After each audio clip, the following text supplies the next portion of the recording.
Hi, I'm Tom Rako, and this is Latte. Her legal name is Guardrail Ivory Arrow. All my dogs have an arrow on the end of their legal name. And she's a granddaughter of a famous dog named Guardrail.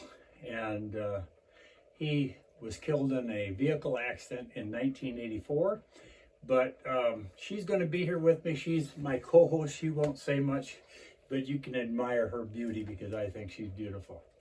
I want to talk a little bit about Jesus being a vegetarian. You know, there's people that claim that Jesus was a vegetarian. Well, what does the Bible actually say? You know, the Bible made a provision for animals to be eaten in Genesis chapter 9, verse 3, following the flood. Here's what God told Noah and his family. Everything that lives and moves around will be food for you. Just as I gave you the green plants, I now give you everything. Genesis 9:3. And we know that Jesus ate the Passover. The Passover was instituted in Exodus chapter 12. Remember when the plagues came upon Egypt, and finally, before that final plague, God directed the Hebrews to take a lamb, to kill it, to take the blood, and to put it on the doorposts. And when God saw the blood, he would pass over. Thus it's called the Passover. When Jesus ate in the upper room, what we call the Last Supper, was the Passover. And in Exodus 12, God told the Hebrews that they were to kill the lamb and to eat the meat roasted over the fire along with bitter herbs and bread made without yeast, the unleavened bread. And then God brought them out of Egypt. But that's Exodus chapter 12, verse 8. In Mark chapter 7, Jesus declared all foods clean.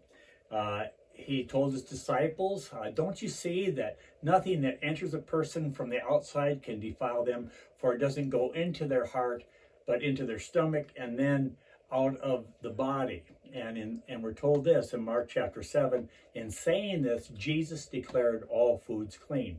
Mark 7, verses 18 and 19. You know, there was the Mosaic menu that forbid certain things from being eaten.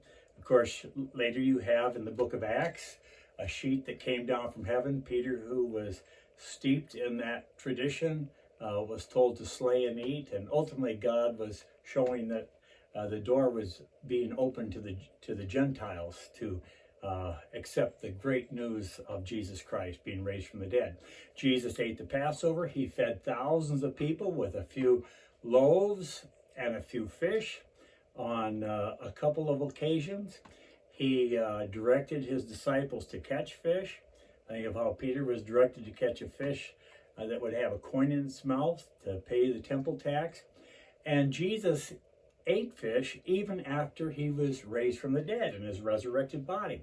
In Luke chapter 24, after he appeared to his disciples, he said, do you have anything here to eat?